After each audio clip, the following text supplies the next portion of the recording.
Hello everyone, welcome back to my channel. तो आज हम अपना न्यू चैप्टर स्टार्ट करेंगे, cell the unit of life. हम सब जानते हैं जो सेल होता है, हम लोगों ने पहले पढ़ा हुआ है कि ये एक स्ट्रक्चरल और फंक्शनल यूनिट होता है।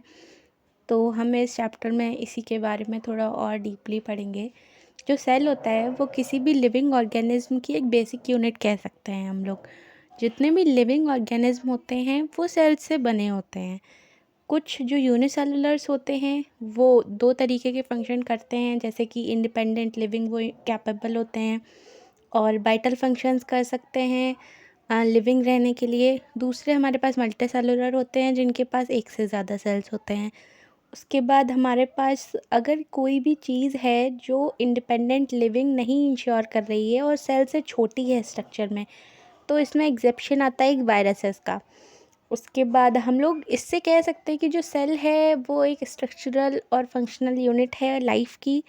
फिर हम पढ़ते हैं सेल की हिस्ट्री, जिसको हम लोग साइटोलॉजी कहते हैं, स्टडी ऑफ सेल। इन 1665 एक साइंटिस्ट थे रॉबर्ट हुक, जिन्होंने डेड सेल में डिस्कवर किया था सेल को। उसको हम लोग उनको फादर ऑफ साइटोलॉजी भी कहते हैं। लाइफ सेल उसके बाद डिस्कवर किया था एंटोन वॉन लुइन हुक ने। 1831 में रॉबर्ट ब्राउन आए थे जिन्होंने न्यूक्लियस डिस्कवर किया था।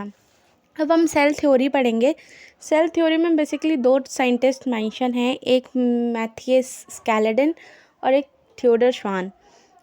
इन 1838 में सैलेडिन ने, ये एक जर्मन बॉटनिस्ट थे, इन्होंने बोला तो जितने भी प्लांट्स हैं वो अलग अलग टाइप काइंड्स के सेल्स से बने हुए हैं और जो सेल्स हैं वो मिलकर टिश्यू बनाते हैं। जबकि जो स्वान थे, जो एक 1839 में जो साइंटिस्ट आए थे, जो कि ब्रिटिश जूलॉजिस्ट थे, इसको हम लोग याद कर सकते हैं। स्वान मीन्स होता है कुत्ता हिंदी में, और कुत्ता जो आता है उसको हम लोग जूलॉजी में ही लेते हैं। तो इससे हम लोग आराम से याद कर सकते हैं। ये क्वेश्चन पूछा जाता है कि जो स्वान हैं और सैलेडिन हैं वो कौन बॉटनिस्ट थे, कौन जूलॉजिस्ट थे। तो हम लोग इससे अच्छे से याद कर सकते हैं कि जो सैलेडिन थे वो बॉटनिस्ट थे और जो स्वान थे वो ब्रिटिश जूलॉजिस्ट थे। और इन्होंने स्टडी की थी एनिमल्स के ऊपर, अलग अलग टाइप के जो एनिमल्स होते हैं। इन्होंने बताया था जो एनिमल सेल है उसके ऊपर एक कवरिंग है जिसको इन्होंने प्लाज्मा मेम्ब्रेन का नेम दिया था। और ऐसे ही जो सेल हैं उसमें एक यूनिक स्ट्रक्चर होता है, क्योंकि उसमें प्लाज्मा मेम्ब्रेन नहीं होता है, तो उसमें इनको एक यूनिक स्ट्रक्चर मिला था जिसको बाद में सेल वॉल कहा गया। उस टाइम सेल वॉल वगैरह ये सब नोन नहीं थे। तो उसके बाद हम इन्होंने एक लाइन और बोली थी, जितने भी प्लांट्स हैं और जो एनिमल्स हैं वो सारे सेल्स और उनके प्रोडक्ट्स से बने हुए हैं। उसके बाद एक साइंटिस्ट आए थे 1855 में, रुडोल्फ वर्च्यू, जिन्होंने बोला जो पुराने सेल्स हैं वो नए सेल से ही, जो नए सेल्स हैं वो पुराने सेल्स से अराइज हो रहे हैं, मतलब new sales existing from pre existing cells. इन्होंने अपनी लैंग्वेज में ये बताया था, ओमनी सेलुला ई सेलुला। तो आज हम लोग इसको मानते हैं। उसके बाद इन्होंने सैलेडिन और स्वान की जो हाइपोथेसिस थी उसको मॉडिफाई किया था और अच्छे से समझाया था। एक फाइनल शेप दिया था सेल थ्योरी को रुडोल्फ वर्च्यू ने। ठीक है, उसके बाद हमारे पास जो आज की हम सेल थ्योरी पढ़ते हैं, जिसको हम लोग मॉडर्न सेल थ्योरी कहते हैं, उसमें हमारे पास दो पॉइंट्स हैं जो हम लोग कंसिस्ट करते हैं। एक जो स्वान ने दिया था कि जितने भी लिविंग ऑर्गेनिज्म हैं वो सेल्स और उसके प्रोडक्ट्स से बने हुए हैं। दूसरा जो रुडोल्फ वर्च्यू ने दिया था, जितने भी नए सेल्स हैं वो प्री एग्जिस्टिंग सेल से ही राइज हो रहे हैं। उसके बाद हम लोग अब साइज़ पढ़ेंगे सेल्स का। जो सबसे छोटा सेल होता है हमारे पास माइकोप्लाज्मा, हम सब जानते हैं, उसका 0.3 माइक्रोमीटर होता है। बैक्टीरिया का होता है 3 to 5 माइक्रोमीटर। और ह्यूमन आरबीसी जो कि 7 होता है। नर्व सेल जो कि 1 मीटर होता है, जो कि लॉन्गेस्ट भी बोला जाता है। पीपीएलओ 0.1 माइक्रोम होता है।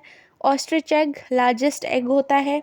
ऐसे ही हमारे कुछ डायग्राम्स भी गिवन हैं हमारी एनसीईआरटी में, जैसे कि टिपिकल यूकैरियोटिक सेल जो कि 10 to 20 है। टिपिकल बैक्टीरिया जो कि 1 to 2 माइक्रो, मतलब आप 10 सब्सट्रैक्ट करते जाओ आपको ये आ जाएगा। अगर आपको यूकैरियोटिक सेल देखना है तो आप 10 to 20 करो। Typical bacteria 1 to 2, PPLO 0.1, viruses 0.02 से 0.2 तक।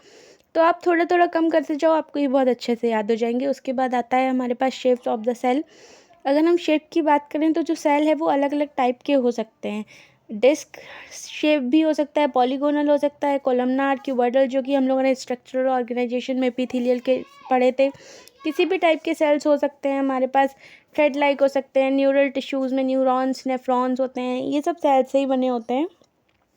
इरेगुलर्स हो सकते हैं, जैसे कि हमारे पास स्क्वैमस फ्लैटेंड होता है, कॉलमनार कॉलम लाइक होता है, क्यूबॉइडल क्यूब लाइक होता है। तो ऐसे ही अलग अलग शेप्स हो सकती हैं सेल की। तो आरबीसी जो होती है हमारे पास, वो ये एनसीईआरटी में डायग्राम्स में पूरा गिवन है ये चार्ट।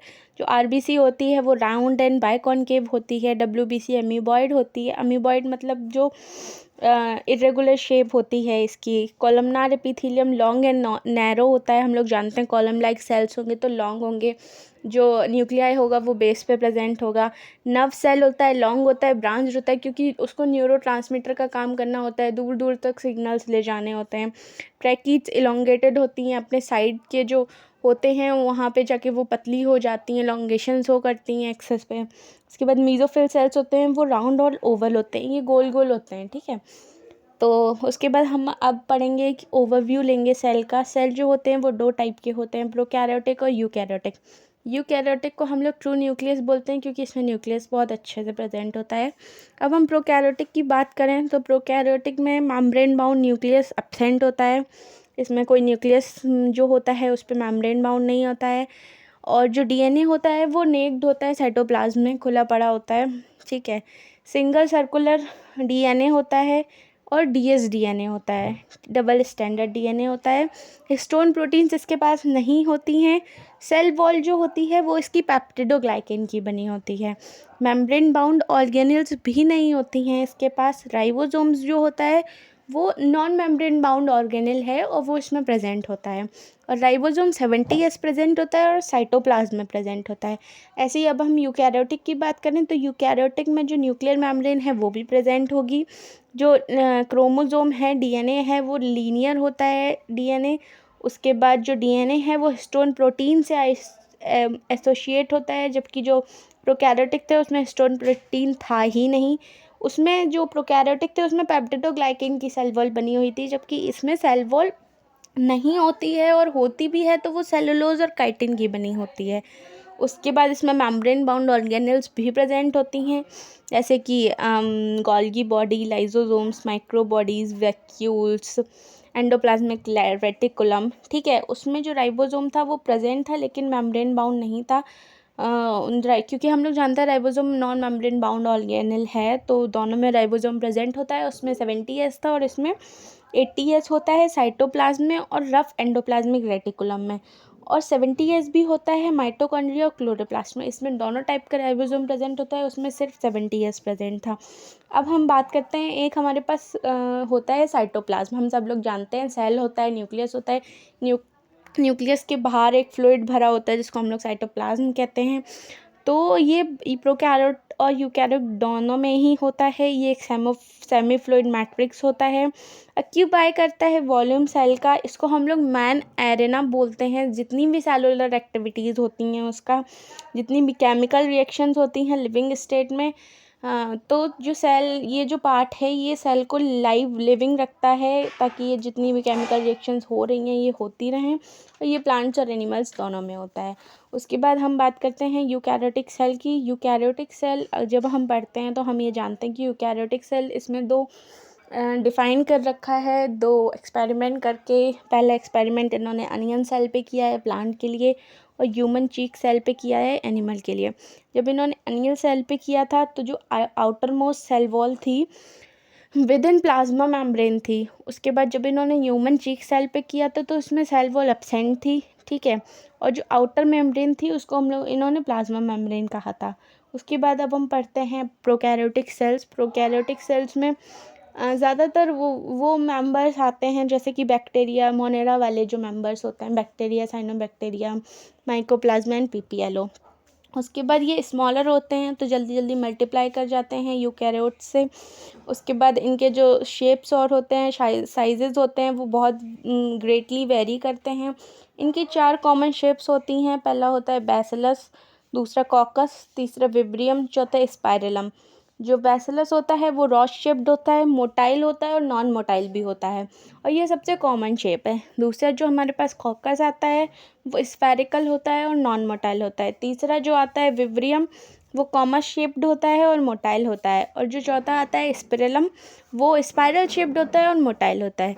उसके बाद हमारे पास ऐसे ही कुछ प्रोकैरियोटिक सेल्स के सिमिलर स्ट्रक्चर्स आते हैं जो फंक्शंस और शेप में वेरी करते हैं, जैसे कि plasma membrane, cytoplasm, nuclear membrane जो होती है वो इनमें एब्सेंट होती है प्रोकैरियोटिक सेल्स में। राइबोसोम 70S होता है, नेक्ड डीएनए होता है, ये अभी हमने आपको पूरा बताया ही था। इसके बाद हमारे पास एक 3 वॉल्स होती हैं सेल्स की प्रोकैरियोटिक में। तो जो आउटर मोस्ट होती है हमारे पास उसको हम लोग ग्लाइकोकैलिक्स कहते हैं, मिडल वन को सेल वॉल कहते हैं, और जो इनर होती है उसको हम लोग प्लाज्मा मेम्ब्रेन कहते हैं। अब हम अपने नेक्स्ट लेक्चर में ग्लाइकोकैलिक्स को कंटिन्यू करेंगे। आप हमारे साथ बने रहिए और ऐसे ही अच्छे से अपने नीट की प्रिपरेशन करते रहिए। Thank you, stay tune, bye bye.